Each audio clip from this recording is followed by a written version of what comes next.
Hi, and welcome to Filmmakers Compass Podcast, a show where we talk about movies and, well, more movies. I'm D-Man, joined by CP, and CP, we are officially in 2026. How exciting! I am very excited because there's some great movies coming out, and I mean, what else are we going to do with our time here, D-Man?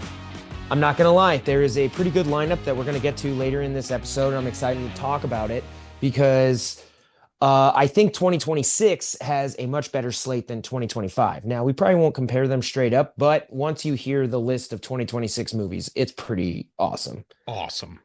So Yes, I'm sir. really pumped. To all of our listeners, I do want to say Happy New Year's. Happy New Year! We made it. Hope you guys all had an amazing holiday season. I know I did. CP, I know we didn't acknowledge it on social media on Instagram, but I did actually lose my phone, which I record this show on my phone. So that kind of hindered us from recording for a sec as I, had to get a new phone and lock in a couple different things. So I had to get new headphones, I had to get new cables. It was a whole thing. It's quite an ordeal.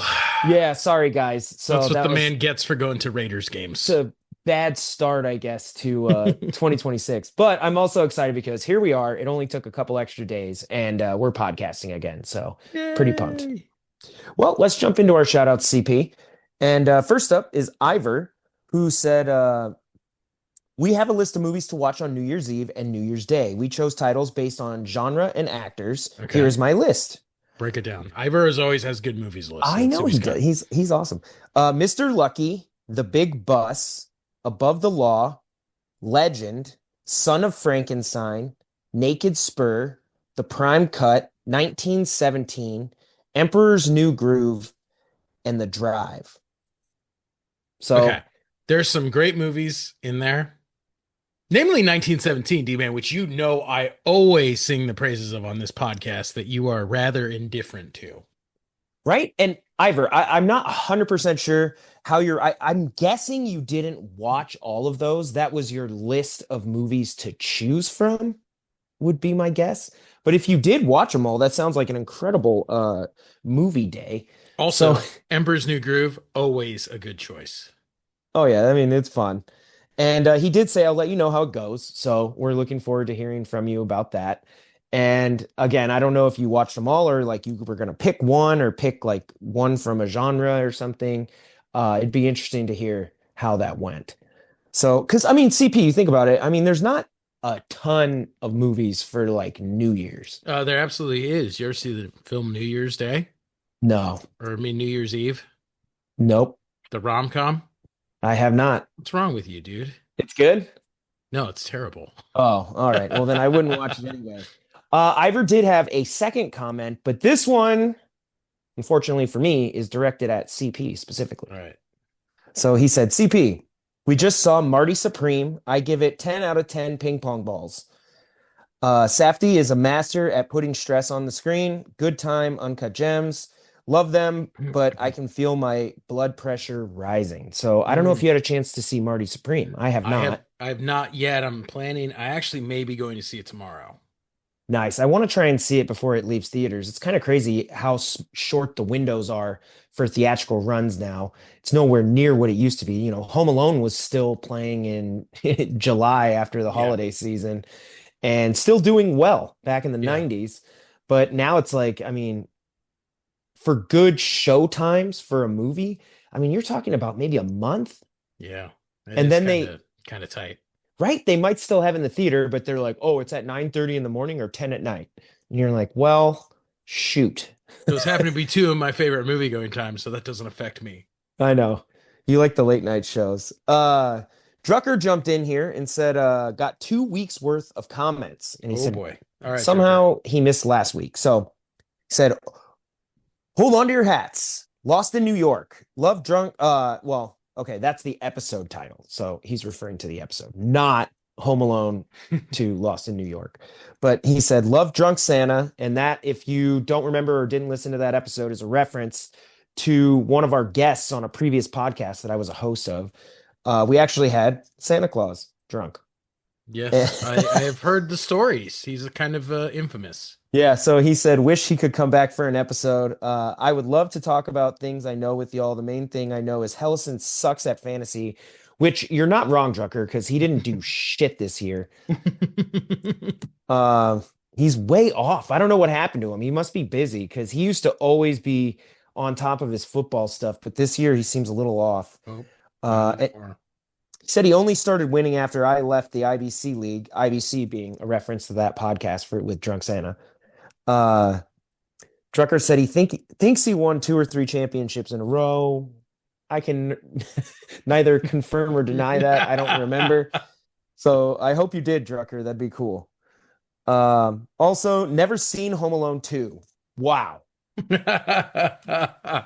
Way to drop a bombshell, Drucker. Like, let's get together and watch it. Or you know what? It's on Disney Plus. If you have an Apple device, we'll just what do they call it? Like share time or share play or something. Doesn't even need to be Christmas. We'll just watch it together and like have a beer. Let's see here. Bring on the hate. Oh, he knew it. He knew it was coming. Christmas episode. So now skipping to the other episode. He said, feel free to share the images. It's so fun. The Balrog one is incredible. I am working on an Alien one and a Tombstone one now. And CP, I did have a kind of lame birthday. My wife and baby Rami are sick, so all my plans were canceled. So thanks for that. It was your bad juju that brought it to fruition, CP. And it Wow. was. Drucker. No, I've never seen CP like cast a hex, but I know he's capable of it.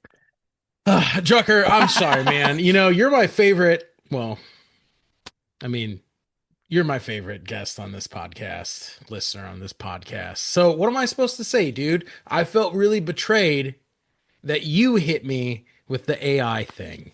Oh yeah, that's terrible, dude. Hmm.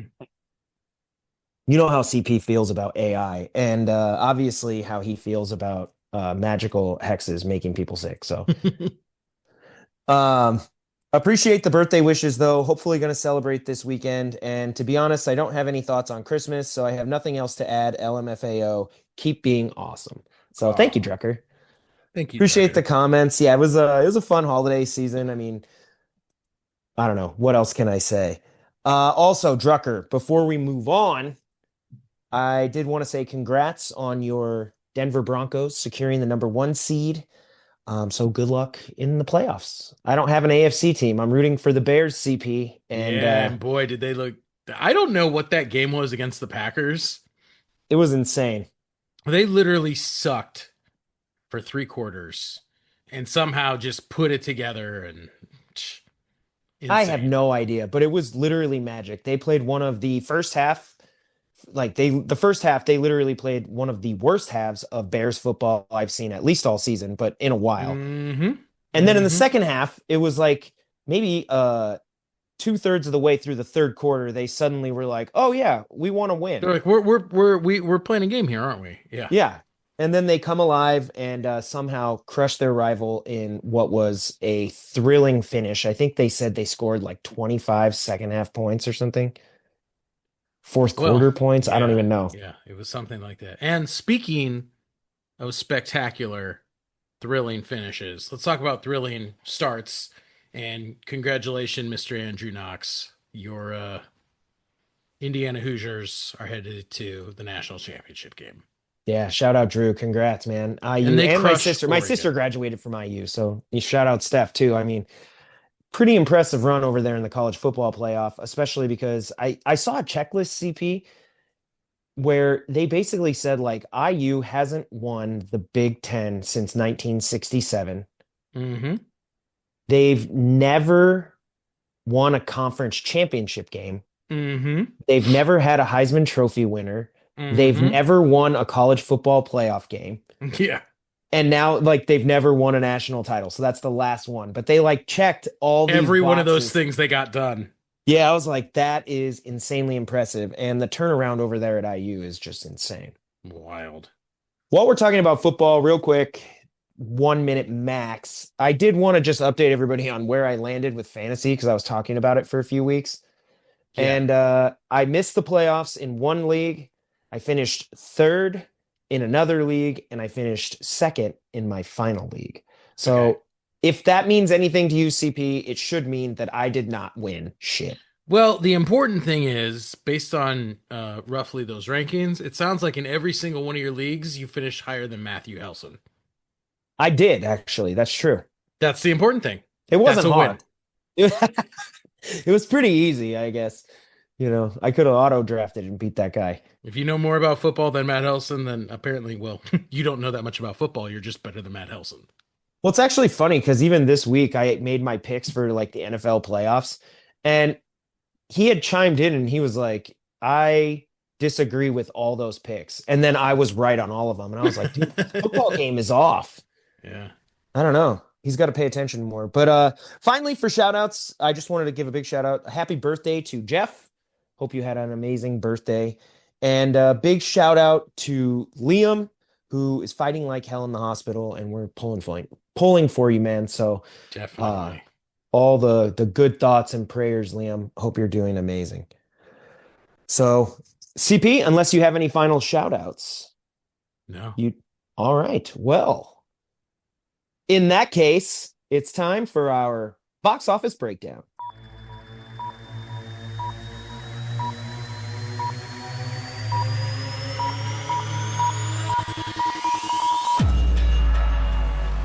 It is time for our box office breakdown and second week of 2026, D man. So, Yes. I know we've not been in the movies in a little while, but let's get into these numbers. Such a shame, but I'm glad other people are going to the movies. So, Right? Okay. they're covering our asses. So, in the first or the second week of the new year, this is where the box office stands. Okay. Number 5, premiering for the first weekend in the box office, Greenland 2 Migration. Is that a documentary? I don't even know what that is. It is actually a action thriller with Gerard Butler. If you remember, there was a movie that came out like 3 years ago called Greenland about like an apocalypse. I And don't remember everybody that had at to all. flee to Greenland. It is not, in fact, about the United States invading Greenland, to my knowledge, but hey, who knows? I was like, hey, this is pretty timely right here. And that one has made a total of about $8 million. That's pretty good. I don't know how Well, much those cost to make. the If you go to ironic thing Greenland, it's is, probably pretty cheap.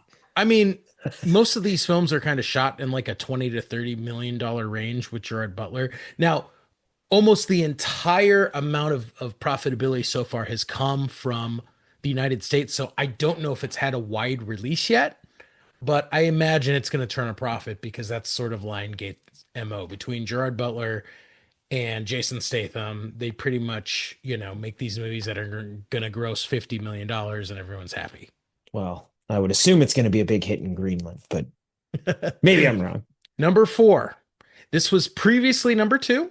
Okay. Zootopia 2, which D-Man, I bet that has made a ton of money. I guarantee as it. you know, has been absolutely killing it. So domestically, it has made close to $400 million. But my That's friend, when we consider the entire worldwide gross of this film, it is up to $1.6 billion.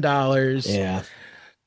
Happy New That's Year, Disney. nuts. Yeah. Congrats, Disney. I mean, I knew that they're printing money here, but more than that, I mean, Zootopia is a universal style theme.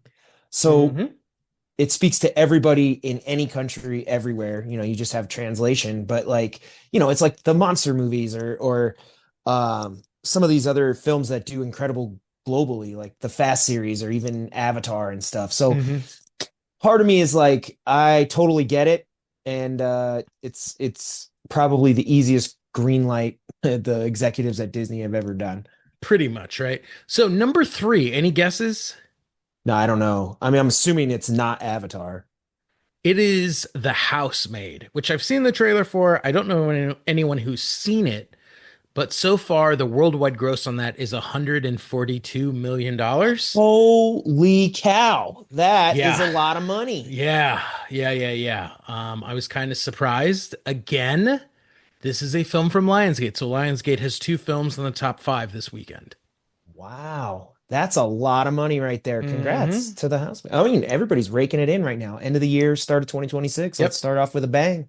Also, a movie that is in the box office for the first time this last weekend, and that is Primate. Have you seen the trailers for it? Yeah, I did. It popped up in my AMC app too. It's a horror style. Wait, is that the horror style movie? Yeah, the monkey Yeah. one. Yeah. Yeah. I have not of actually friend of the show, Caitlin, told me that she went to a screening at Universal of it before That's like one cool. of the final audience testings, and she said it was actually pretty good. So Maybe I'll give it a shot. I know my wife doesn't like scary movies, so it might be me going to the theater at like 11 p.m. again. But you could always call up your friend CP and you guys could go together. go meet up. Yeah. And number one, D-Man, I'm pretty sure you know what this one is. I can take a big blue guess, and it's Avatar, Yes. Fire and Ash. So Avatar, it's now going on 4 weeks, and $1.2 billion in the box office, just under 400 million domestically, but almost $890 million worldwide. Again, um, those folks at Disney, everybody got their holiday bonuses. That is for sure. Yeah, that's impressive. I mean, Avatar obviously is falls in that same vein as Zootopia 2, where it has universal themes. It's not taking place like in America, so you can throw all politics and all of that aside. It's just humanity and, on Pandora. It just makes sense. And plus, all the Avatar movies now, it's a fact, have made $1 billion, which is absolutely insane. Because Hmm. I remember like Avatar 1, I thought it made as much as it did simply because people were going to see it like 5 or 6 times because it was such a spectacle. 3D was finally at the forefront and done correctly, and it wasn't gimmicky. It was like, wow. And then the other two Avatar movies come out, and I don't know shit Well, because so yeah. that's crazy. When we take a look back at the 2025 box office, I'm just curious, and I mean, I was looking at some of these numbers, and I wanted to talk about it with you in the audience. The top 10 movies from 2025 worldwide versus the top 10 movies domestically. Okay, let's hear it. So I'll just run down these really, really quickly. Okay. But based off of the 2025 box office, the number 10 movie, which was only in Wait, theaters are for we two, doing global or domestic first? this is domestic, Okay. just the United States. So the number 10 movie was only there for about 2 weeks, and that's actually Avatar Fire and Ash. Wow. So That's nuts. now, then we go to How to Train Your Dragon, Okay. Fantastic Four First Steps, Figured. Sinners, Yep. Wicked for Good, and now this is exactly Yep. what I think a lot of people expected the box office to be. Zootopia 2, Okay. Jurassic World Rebirth, Superman's got to be up there. Superman at number 3, you're absolutely right. Lilo and Stitch, and number 1, any guesses? Highest grossing movie of 2025. I know what. Oh, Tron Ares. A Minecraft movie. Oh yeah. That makes sense. Which made about $450 million in the United States. So, the Crazy.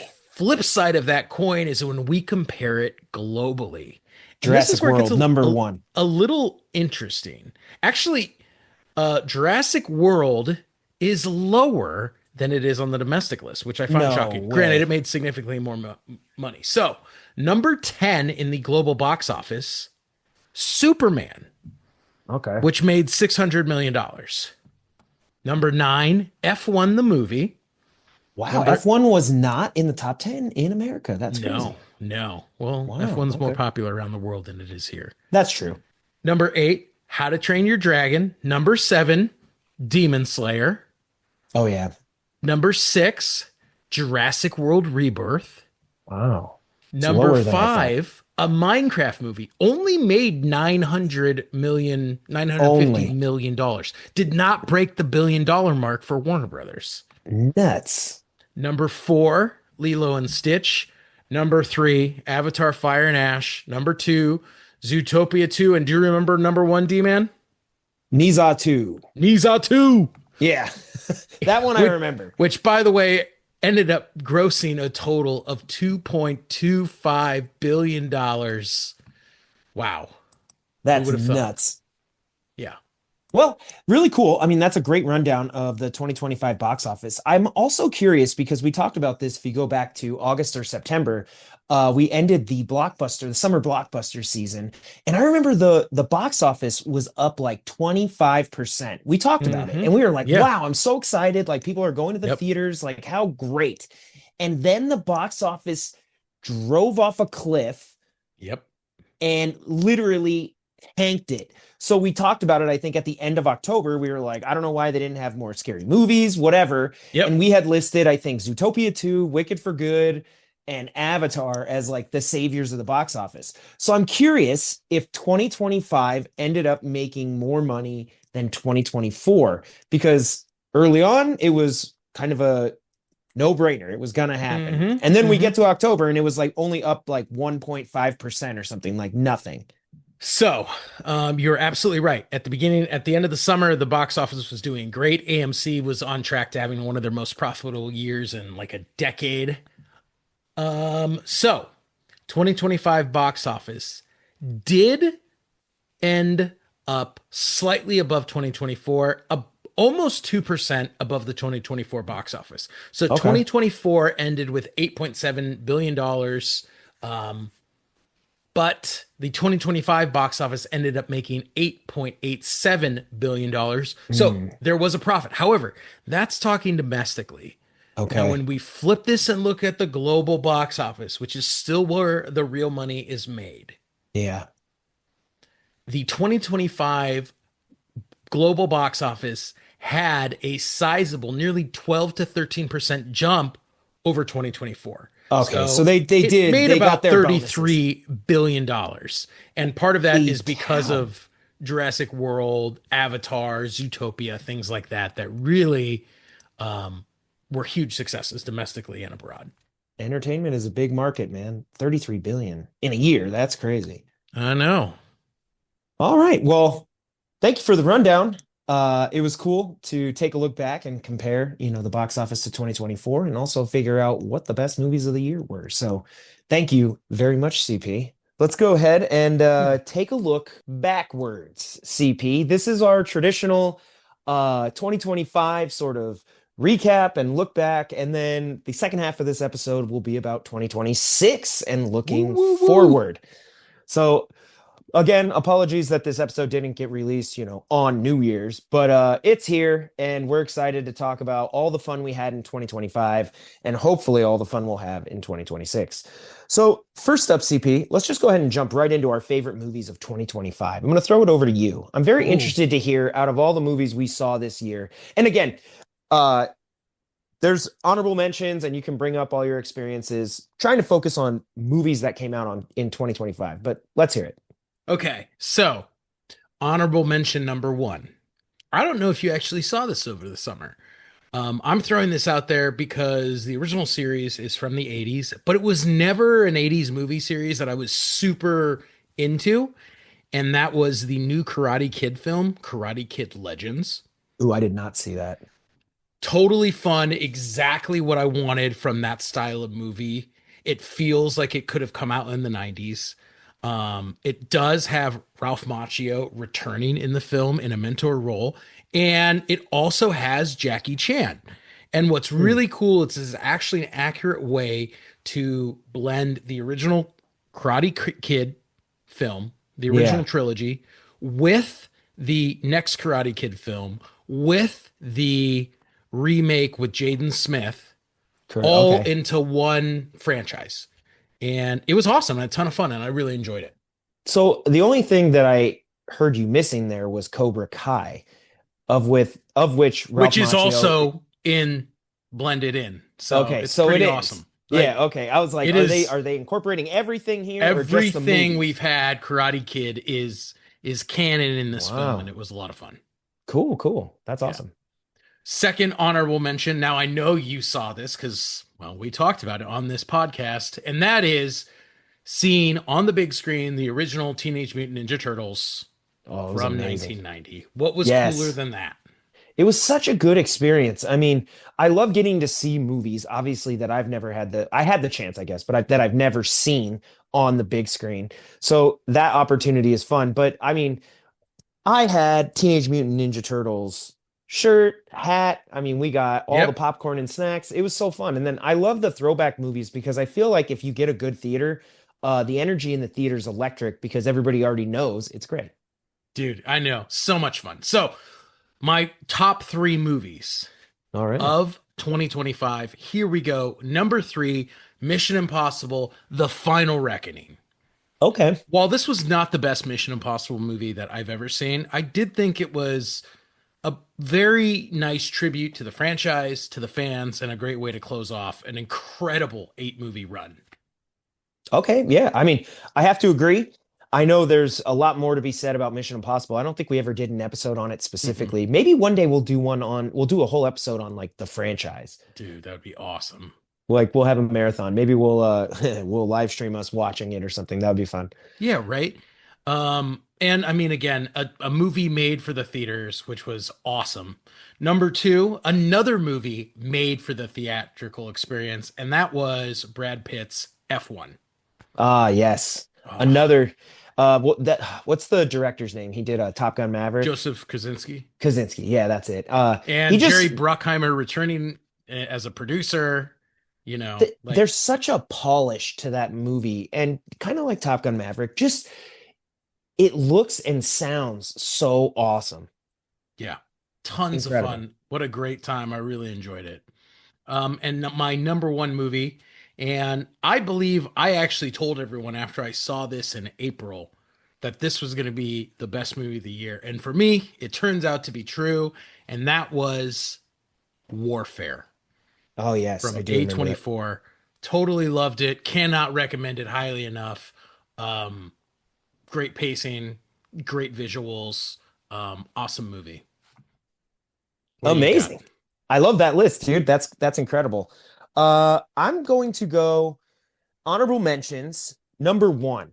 And I'm a little shocked that it didn't actually make my list, but I really enjoyed watching this movie. I loved sort of the twist that they did on everything, and that is Sinners.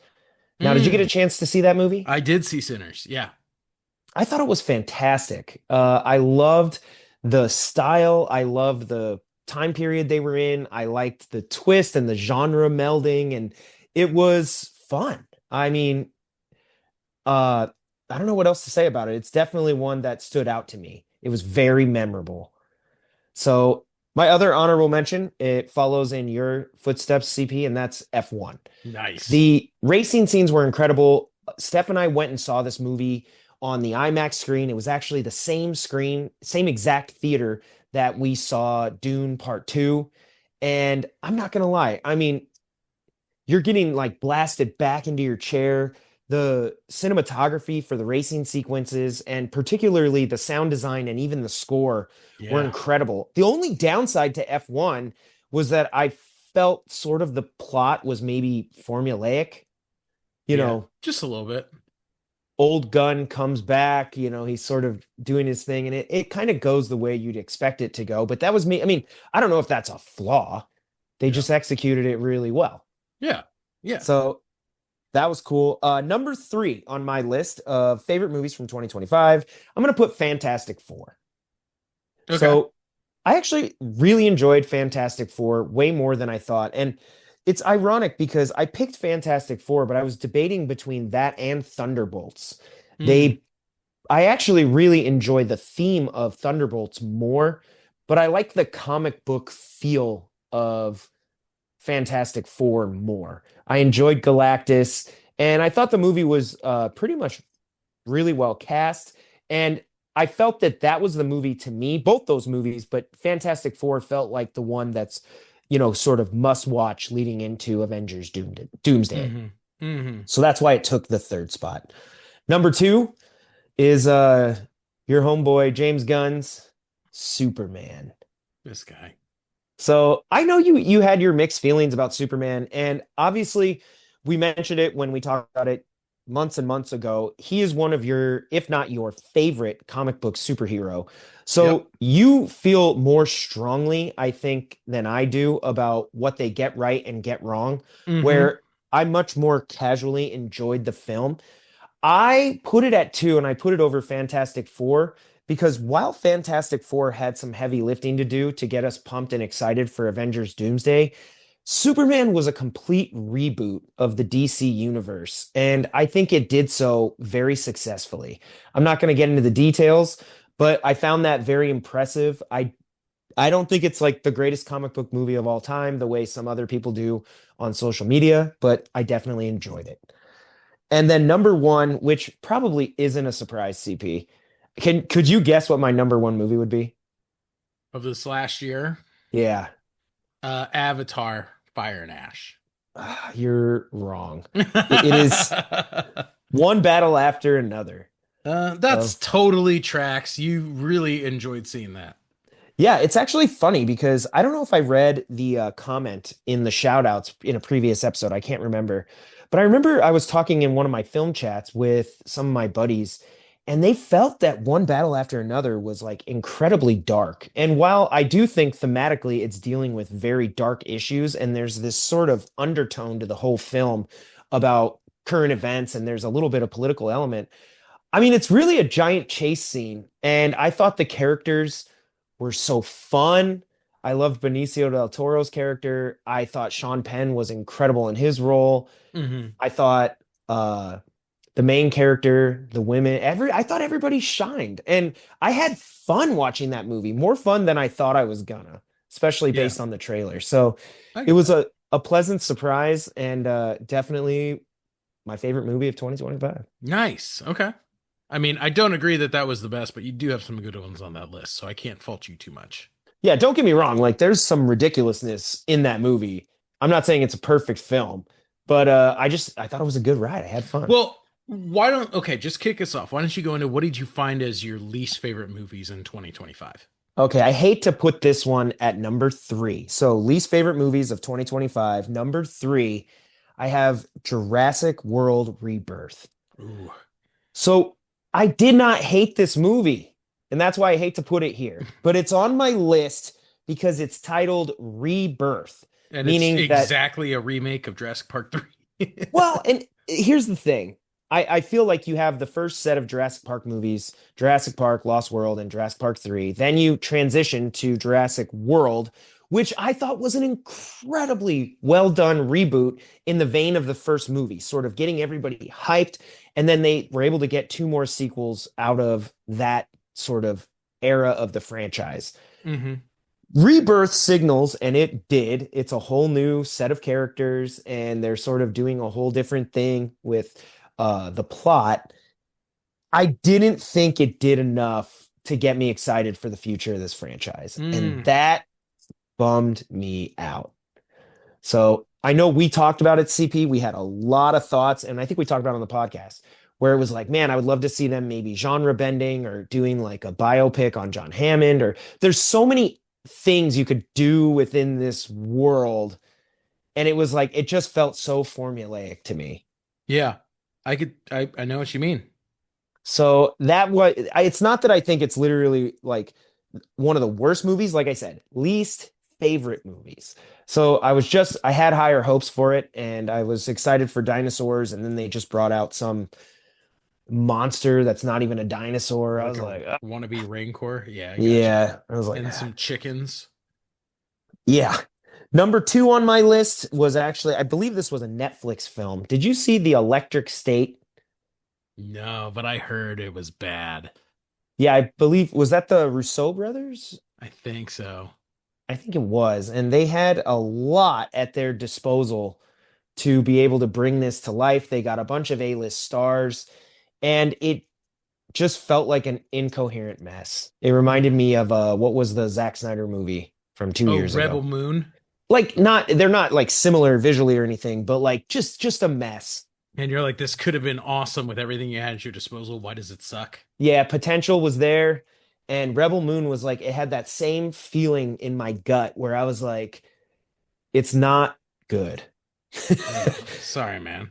So that was a bummer. And then number one, which I didn't see in theaters but did check out later, was Disney's Snow White. Ooh, I did not see that. I know it did awful in the Yep. theaters. The reviews and the social media tracking for it were awful. It had a lot of controversies surrounding it with both actresses prior to its theatrical release or premiere. But in general, I'm not a fan of these Disney live action remakes.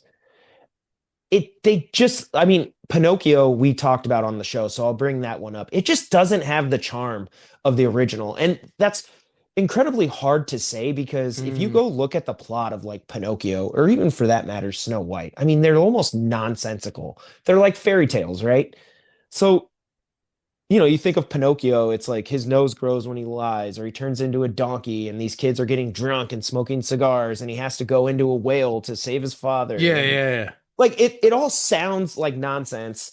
And in the animated version, it totally works. And then when you translate it to live action, I just don't think it does. And for me at least, Snow White falls into that same category of these Disney live action movies where I Yeah. don't like sort of the shot for shot remakes. And I know, like Aladdin and some of the other ones, they have a couple additional storylines and they change some things. It just wasn't for me. No, I get it.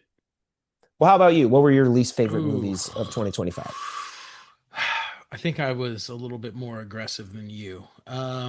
First honorable mention. 28 years later. No, that's getting a sequel. I know it actually is getting two sequels, and I remember going to see it, and it's not that it was like poorly made. I just remember thinking how good the original is. Yeah. And this is one of those cases of I'm like, you had unlimited resources and unlimited budget. And I think that stifled the creativity that made the first one amazing. Hmm. Not to mention, I'm like, where the story could have gone, I felt it was very safe and boring and not in any way what I wanted to see after zombies had been running England for 28 years. Right. Yeah, I mean, even you go back to the first one, you get past that sort of opening sequence, I think, with like the monkeys or whatever it is, and you literally pick up in the hospital, and it almost feels like found footage at first. Yeah. Like Yeah. it has this real, like he's walking around and like the whole place is deserted. He doesn't know Yep. what happened. I mean, it was very, very intriguing out of the gate. So I get what you're saying. Yeah, Um, Second honorable mention, the film Afterburn, which I know nobody saw. I didn't see it. I did. You and I actually met the creator at Comic Con a couple years ago, Oh, who okay, wrote the comic book that the movie became. So I went to see it because he told sure. us his experience, and I was just really, really disappointed with it. It was Is that a in relation to having read the comic book and just how it was translated to, a movie, or is it just if you were judging the movie, never having seen or read the comic book? I think it's more the fact that again, this is a massive world that really should have been explored through a series or something, and they cram it all into a movie. And I mean, they have Dave Batista, they have Samuel L. Jackson. You're like, wow, there's some legit Yeah. talent, you know, behind this movie, and it just really fell flat. Bummer. All right, the big three here. Number three, Tron Ares. Ooh, I knew that was going to be on your list. I didn't know if it Dude, was going to be one or not. you and I had talked about this many times before and after. I was very excited about this movie and felt completely under like Disney completely under delivered. I wanted to spend more time on the grid. Yeah, And I don't really care about the real world Seattle, Washington. That's boring. Take me to the grid. Please, Disney. gotcha. Number two, I don't know if you saw this one. This is actually, I don't remember. It's by one of the Coen brothers. I don't remember which one. Honey, don't. Nope, I don't even remember that movie coming out. Sorry, Coen brother. Noir. It's modern day noir detective movie Oh, with that sounds Margaret interesting. Quaalude I mean, it and sucks it's on your least favorite list, Aubrey but Plaza. And I remember watching it in the theater and just being like, this is abysmal. damn, so Aubrey Plaza was in this and Megalopolis. the year Yeah. before. Damn, Yeah. that's a couple of huge misses. Yeah. I was so bummed because the trailer I thought looked really good. It looked funny. And yeah, I was so disappointed with it. Sorry, man. Number one, did not see it in the theaters. I watched it at home on Netflix, and you might have seen it too. A film called War of the Worlds. No, I skipped it. I'm a big fan of the Spielberg one, so yeah. Wow. I heard bad things though. I heard it's Nah, terrible. whatever you heard, it's worse. Okay. I did hear did we talk about it on the podcast where it's sort of like a guy at a computer trying to like save his daughter or something? Yeah. Yeah. Yeah, I remember talking about it and everything I heard, so I never got around to seeing it because I heard it was terrible. I heard it was bad, and I was like, it can't be that bad. And it was, in fact, worse than I Wow. expected it to be. So, I hate when that happens, but I also sometimes like to go see terrible movies just to see if it's as bad as people say it is. Oh, maybe I still need to watch that one. Kind of weird. Give it a couple more views, huh? hmm. Well, obviously, you had some least favorites, but and this could be included, these movies could be included from your favorites list, but were there any like major surprises, things that you did not see coming that blew you away, A or even bunch. just delighted you? No, no, no, for sure. So, the first one was, well, my first honorable mention, Den of Thieves Pantera. Okay. I don't know if you ever saw the first one. I actually saw it after I saw the sequel. I was just like, "Hey, Gerard Butler movie. I'll go give it a give it a try." And I really walked out of it enjoying it. So then I bought the first one and really liked that one too. Cool.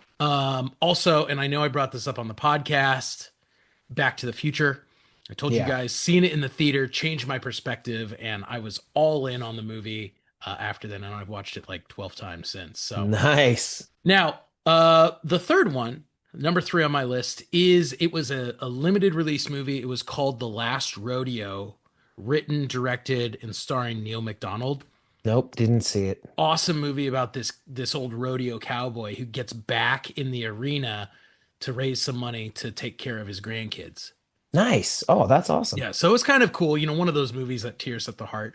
Number two, this actually came out in 2023, but it did not have distribution until last April by Neon. Weird. And it's called Hell of a Summer, starring Finn Wolfhard. And it is literally the embodiment of everything that we love about 80s slasher movies. Oh, I'm in. Kids at a I'm gonna summer watch it. camp, they're just having fun. They know the genre and the audience, and it was a great time. I walked out of that movie like, yes, I want more of these. Cool. I'm gonna watch that then. Number one for me. Now this is a little technical. Technically, it was released in 2024. It did not get wide release in the United States until January, and that's the film I'm Still Here. Now, it's all in Portuguese. It's a Brazilian film. It was nominated for Best Picture, and I remember walking out of that movie completely blown away that it was really well made and a really powerful, impactful film. And if you guys haven't seen Yeah, it, you should totally check it out. I might add that to my list too. I think that's one Steph might like, so I might do a movie night or something. Yeah, dude. That would be cool. For me, I actually have some sort of bigger, more blockbuster movies. Surprising movies of 2025. My honorable mention, just like you, goes to retro movies coming back to the theaters. Nice. So in 2024, I saw TMNT, Jaws, The Matrix at Cosm, and Back to the Future. And Ugh. they That's a were, heck of a cinematic experience. yeah, they were all incredible to see on the big screen. I'd never seen any of those on the big screen. And it was, like I said, delightful. I enjoyed all of them. I forgot how funny Jaws was, how charming Back to the Future was. Ninja Turtles was just a total blast, like I said, for us to get decked out in TMNT stuff. And then, of course, getting to experience the Matrix at Cosm. Yeah, dude. So cool. That's incredible. So shout out Danielle. We had a blast and Cosm was so much fun. I'm actually thinking about trying to go back maybe for a sporting event or something, if I can get the opportunity because it was so cool. But For sure. Number three on my list of surprising movies of 2025, Mission Impossible: The Final Reckoning. Okay. So my reasoning for that is I didn't know how they were going to sort of end that series, and Mm. I thought they did it really well. Mm-hmm. So they had one masterful sort of set piece sequence where he has to like go into, was it a submarine, under a submerged submarine, Yeah. which was absolutely incredible. So You know, intense. and on IMAX, that's where I saw it. It was Yep. awesome. But I really, for as long as that series had been going, I was prepared for something maybe a little underwhelming. Mm-hmm. I wouldn't say it blew me away, but it definitely, to me, delivered a satisfying conclusion. Yeah. No, for sure, dude. Number two, I mentioned this earlier, is Thunderbolts, Marvel's Thunderbolts. And Okay. for me, my reasoning for why it was a surprising movie of 2025 is it's the movie that set the MCU back on track for me. True. That's Got a very me good point. excited for the MCU again. Like I said, I really enjoyed the theme. These are characters that we've met, and some of them we know really well over the course of the entire MCU. But at the same time, I think it gave them all some moments to shine. I liked some of the action sequences. I really liked them going through the mind at the end. Mm. Overall, enjoyed the movie. So, and like I said, it was the reason it's on my surprising list is because I was like, finally, I'm excited for Marvel again. The post-credit scene was exciting. It led into Fantastic Four. Everything felt right. Mm-hmm. I was like, let's go. I'm going to start from Thunderbolts and we're just going to go forward from here. Yeah, for So, and sure. then Okay. you're going to hate this, but my number one surprising movie of 2025 was Tron Ares. I What? actually really enjoyed it. Yeah. What? Saw Are it in you IMAX. serious? I saw it in IMAX 3D alone at like 11 p.m. at night. And it totally hit. It was like me and like five other people. And I don't know. I enjoyed the soundtrack, even though they don't spend enough time on the grid, as you mentioned, which was one of both of ours complaints. I still had fun with what they were doing. I thought visually they had some really cool, like motorcycle chase sequences. They still had some cool action, and I liked it. Nice. Okay. So Oh, maybe it's honestly just one of those bad movies that you love. And for me, it worked. okay. So, real quick though, before we move on to 2026, what were some movies that you missed that you wish Oh, you'd seen in man. 2025? There was a lot. I mean, you and I, and we've talked about this with the audience, we have not really been to the theaters a ton towards the end of the year. Yeah, And we so were there's a busy. lot of movies that I really wanted to see. Two of my honorable mentions. One is I know there was a 2 week run of Netflix's Frankenstein Yep.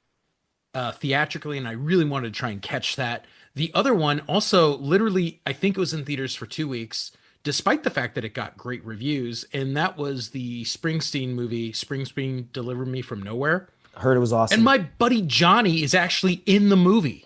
Oh, well, you got to see it. Yeah, and I couldn't make it over to catch it out. Um, Other ones. Number three, Austin Butler came out with a movie in August. It was called Caught Stealing, and it looked like Oh, a I lot of remember. fun. Yeah. I do remember that one. Did not, I didn't get a catch I that don't either. even remember it being in the theater. Like it was coming, so it must have been terrible, but it was coming and then it just Faded away. evaporated. Yeah. Yeah.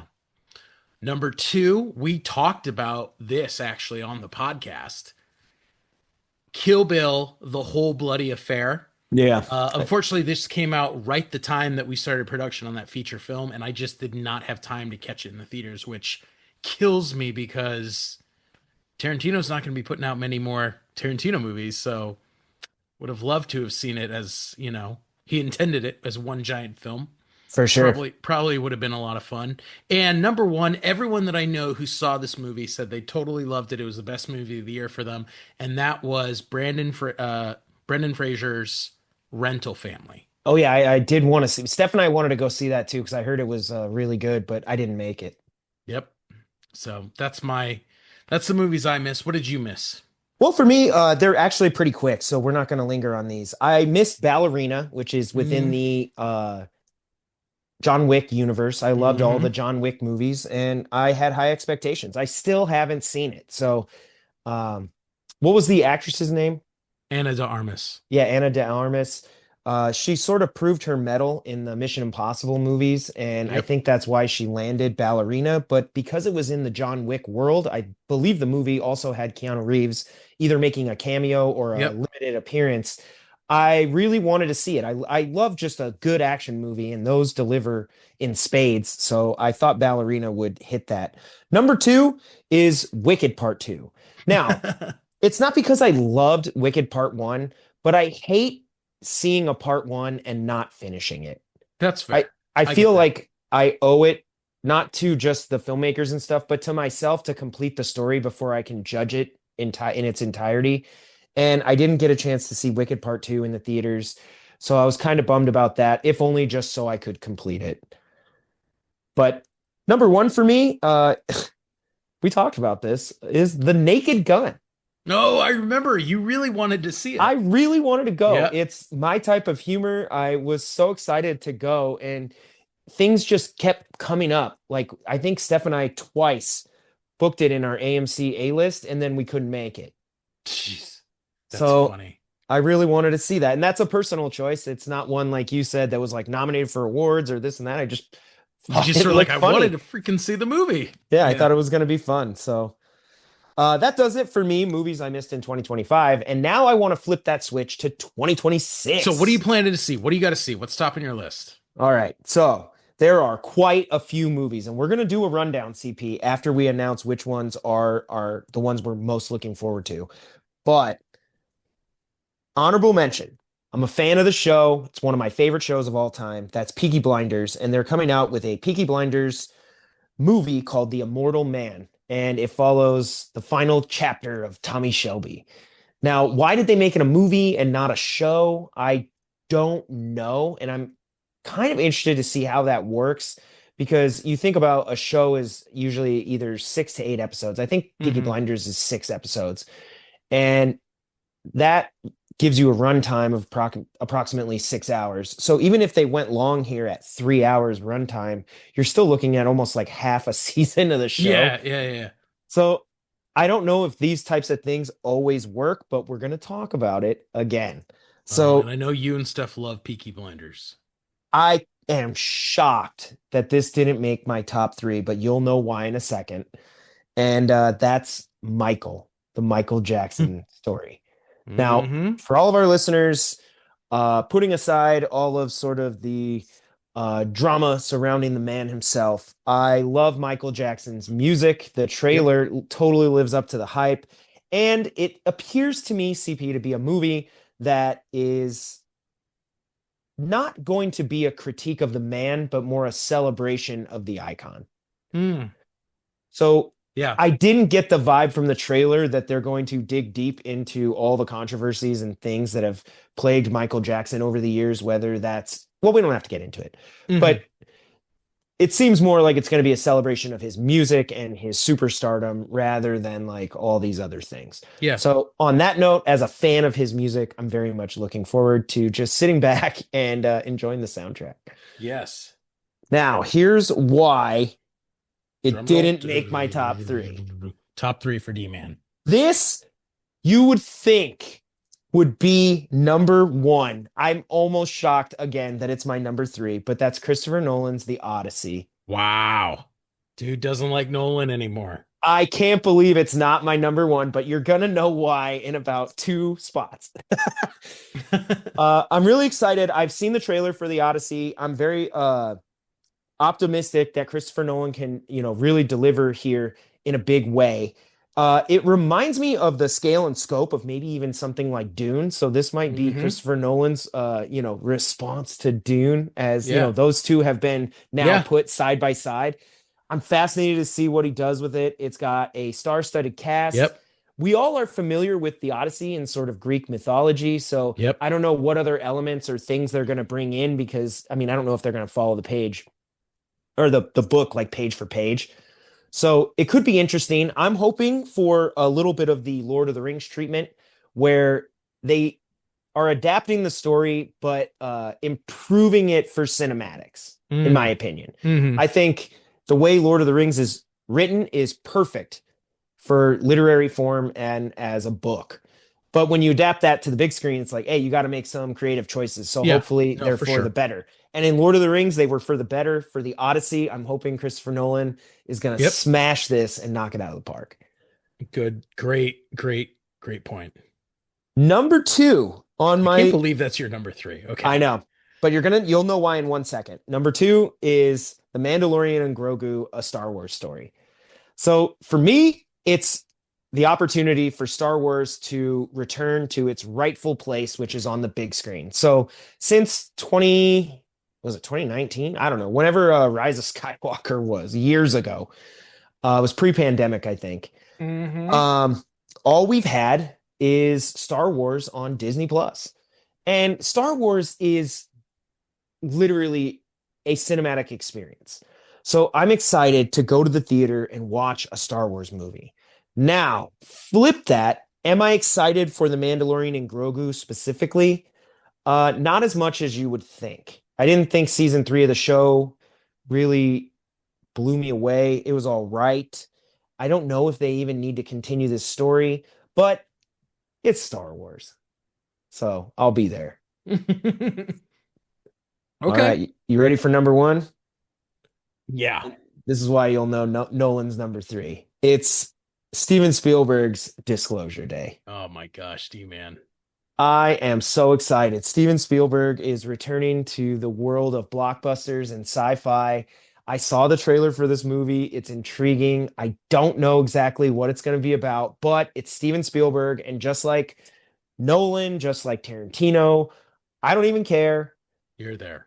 I cannot wait to see a Spielberg movie on the big screen. I'm just so, so excited. And is the last Spielberg movie we got in the theater Ready Player One or was it The Post?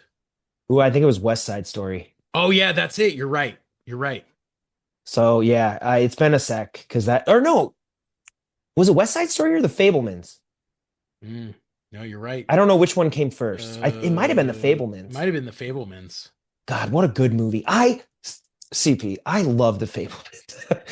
I don't know why. It's just so relatable to me. I love that movie, and I might watch it after we stop recording. Do it. So Do it. good. All right. Well, what movies are you looking forward to most in 2026? Okay. So I'm gonna throw you out one here that you're not expecting. And that is an honorable mention, and that's the movie The Bride, starring Christian Bale. I heard about this. Yeah. And obviously, it's a Frankenstein-esque story, and it's got Christian Bale, who is a phenomenal actor. So I'm intrigued Nice. because one of my favorite books, one of the best actors working in the business. Curious. So number three, I'm going with the Cliff Booth story. Oh, yes, that's very cool. Yeah. Now, I'm a little skeptical. I mean, I obviously love love Once Upon a Time in Hollywood. I love the character of Cliff Booth. I My understanding is it is based off of the Once Upon a Time in Hollywood novel, which is an extension of the story that I believe predates the script from Tarantino. Okay. But Tarantino is not directing this. Correct. So I don't really know what to think about it. I am curious to see it, and Brad Pitt was great in that role, so I would love to see more. Cool. Cool. Number two, because I actually love Christopher Nolan, I'm going with Ha, The Odyssey. I can't fault you for that. I mean, I it's mean, just incredible. it's going to be awesome. He's been working on this for a while. This is post winning his Academy Awards, so he literally can do whatever he wants in this movie, and I'm curious to see the choices that he's made.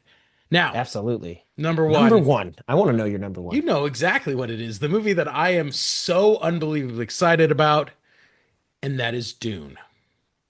Yeah, I knew that was going to be I your mean, number one. come Dune on. Messiah. Dune Messiah. I cannot wait to see it. In fact, comes out the same day as Avengers Doomsday. They're calling it Doomsday because both films are going back to back, and I know which one I'm going to be seeing.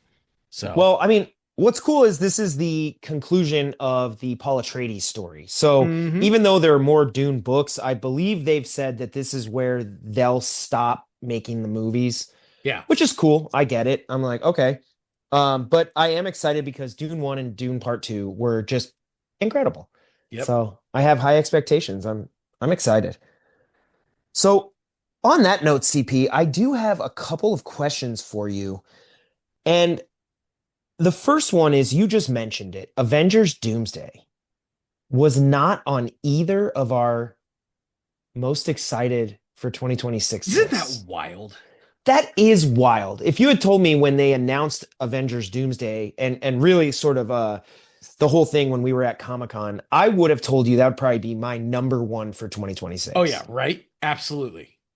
But I mean, it's a testament to me to where Marvel's at this point, where at one time, I mean, literally, I would be at the midnight show of any movie Marvel put out, and Yep. often was. Yep.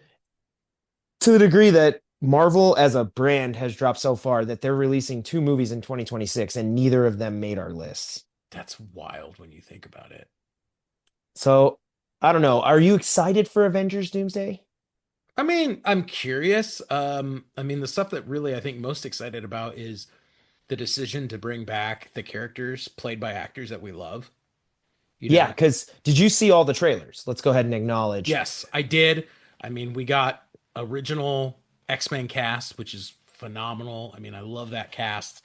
I love, it will be great to see Patrick Stewart and Ian, McKellen again. Like, Well, how even awesome. Cyclops, they had that shot of him like Yeah, literally yeah, exploding right from the comic book. I mean, yep, pulled right from the page, but yep, he's in his traditional costume, kind of the same way they suited up Wolverine and Deadpool and Wolverine in the traditional yep, blue and gold.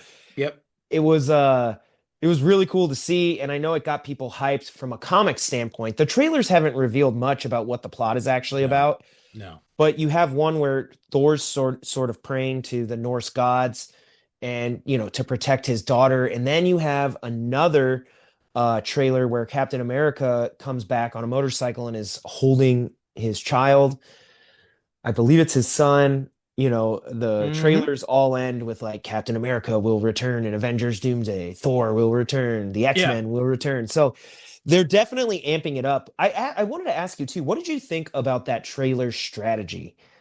In front of Avatar Fire and Ash, it depended on what week it was and they released another trailer, but really they all sort of got leaked online. I mean, I thought it was cool. Again, if it didn't get leaked, it probably would have been more exciting. And I think what they're trying to do is re-engage the zeitgeist and get people just pumped about Avengers and Marvel, because they've really missed the mark for the last I don't know 5 years. Yeah. I mean, for Avengers Doomsday, obviously all the Avengers movies have been great. Endgame was phenomenal. And I have heard, this is weird, but I have heard that Avengers Doomsday is actually like a sequel to Endgame. So it's weird because like so much has happened between Endgame and what will be Avengers Doomsday, both in the theater and on Disney Plus, but that they're sort of taking a weird kind of approach to it. There's been this whole Kang storyline that was abandoned because of things that Hmm. happened with the actor. And so I think they're almost trying to do a little bit of a reset.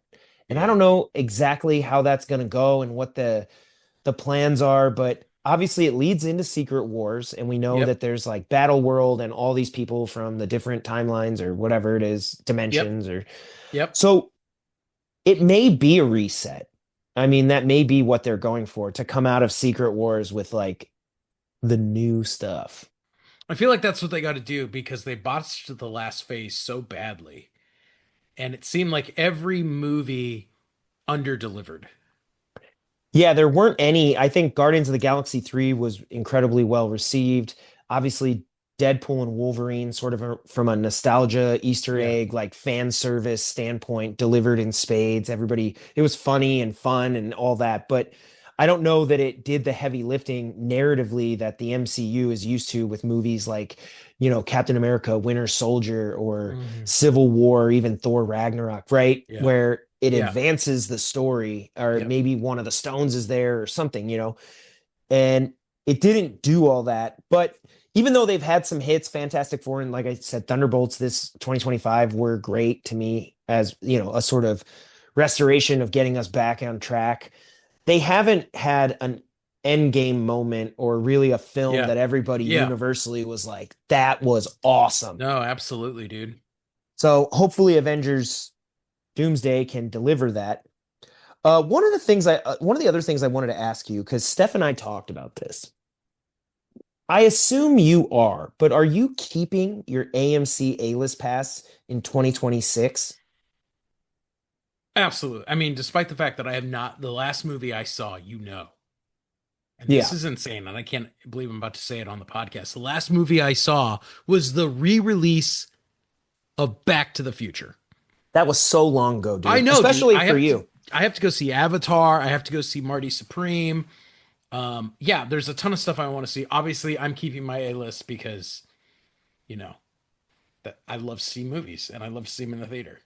Well, it's funny because we actually talked about like just doing the math on having A-list because I think it's like now it's like 26.99 or something a month, and you can go see 4 movies a week and you get all the discounts on like snacks and drinks and all that stuff. But Hmm.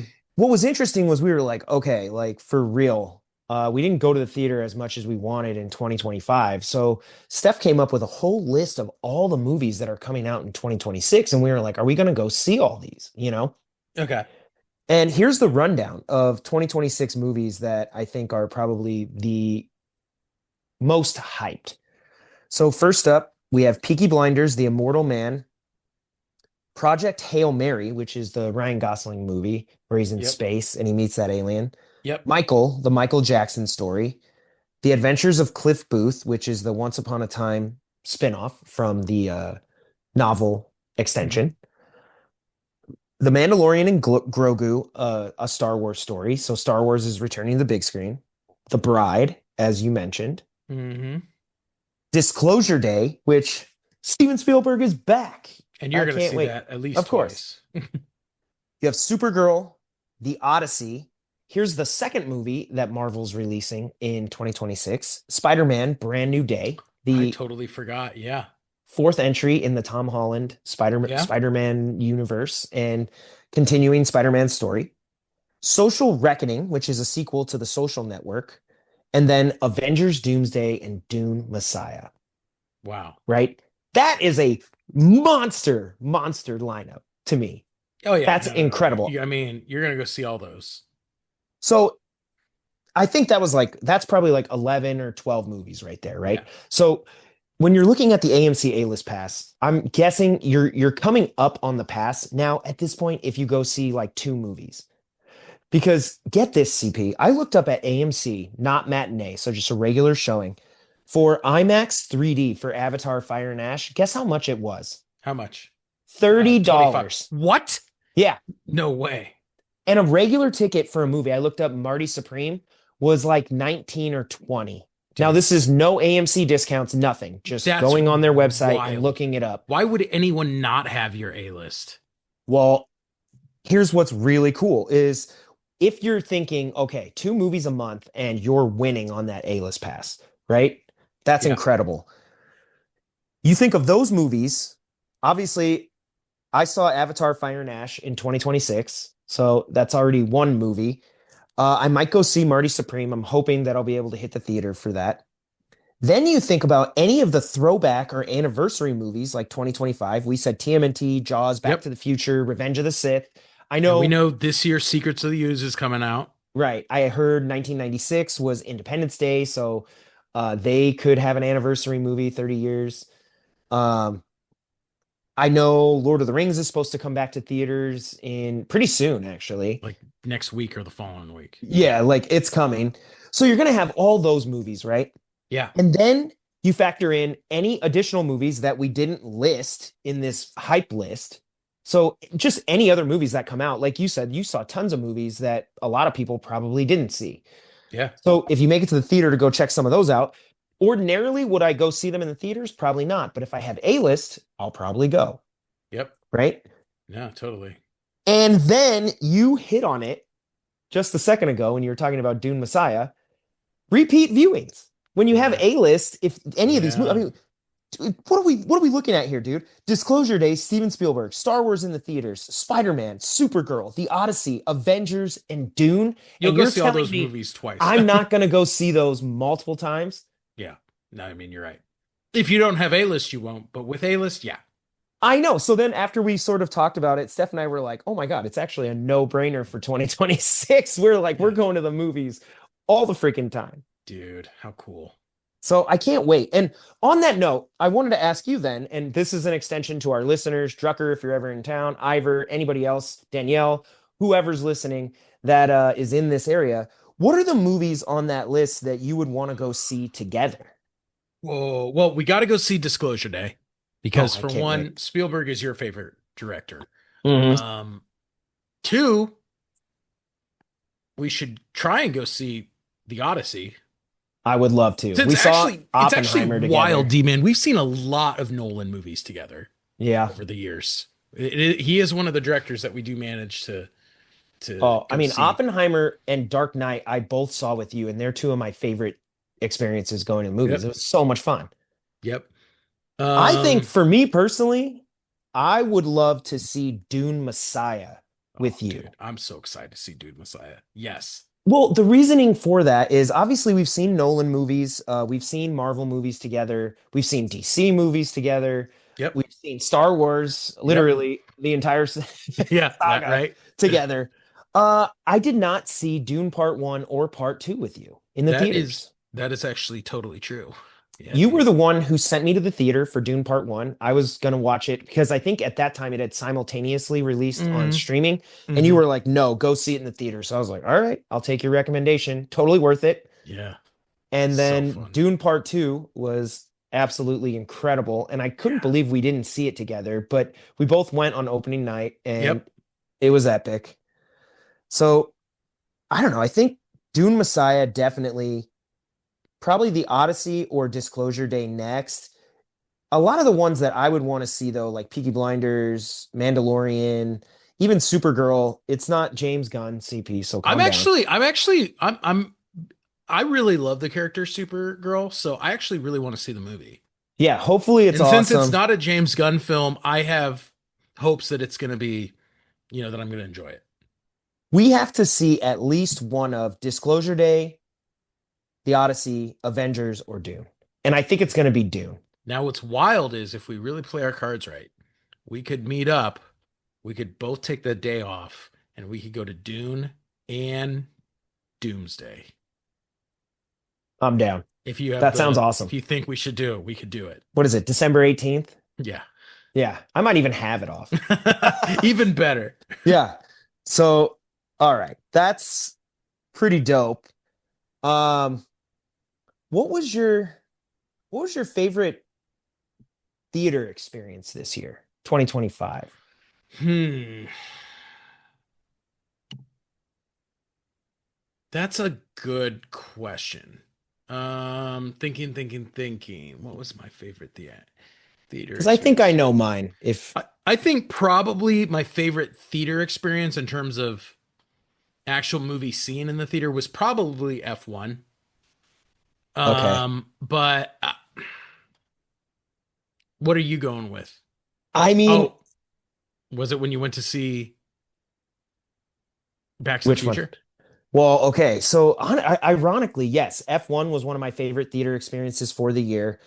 The throwback movies were incredible. I had so much fun, like I said, dressing up for TMNT. I had a great time with our group that went to Jaws and Back to the Future. It was the same group, and those movies were so adventurous and charming and all of it. It was just awesome.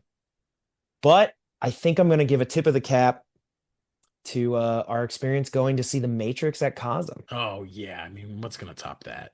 It was such a unique, different, thrilling experience, just all around. And I think for its uniqueness and getting to see it, with Danielle and her husband and everything, it was just fun. It was a great night. So Dope. It sounded like fun. yeah, I think that's going to be my top viewing experience. Now, what was your favorite viewing experience this year? Any media, not in a theater? 2025. Watching IU kick Oregon's ass the other night. I guarantee you my favorite experience of 2025 was Andor season 2. I never watched Andor season one, so I don't know what to tell you. Oh my God, dude. What an incredible show. It brought Star Wars back up to prestige where it belongs. It's such a timely show. The action sequences are great. The drama is great. I freaking love it. I'm gonna rewatch it. CP, I'm thinking I might do a total rewatch of like all Star Wars, Like also like including the the TV TV shows, shows, like all of it. including Clone Wars. Yeah, like all of it. Wow. I don't know. I might have to start like a side podcast. Maybe we'll watch it together episode by episode. And just Dude, that would be fun. that's your preparation for the Mandalorian movie. Nah, I can't finish it all by then, but I mean, I love Star Wars and I would love the chance to rewatch it all. That'd be a lot of fun.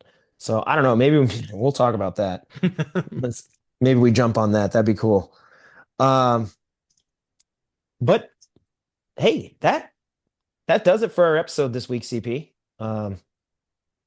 Like I said, a little look back and a big look forward, but I am so pumped for 2026. I can't even Well, tell you. yeah, I mean, I'm really excited too. And, listeners, let us know what you're pumped about. Let us know what you watched that we totally did not talk about that we should see. And talk about why parts of D-Man's list suck. Always love hearing that, Drucker. So thanks, man. Yeah, be sure to continue the conversations through message and through social media. We always appreciate hearing from you guys and love all your commentary.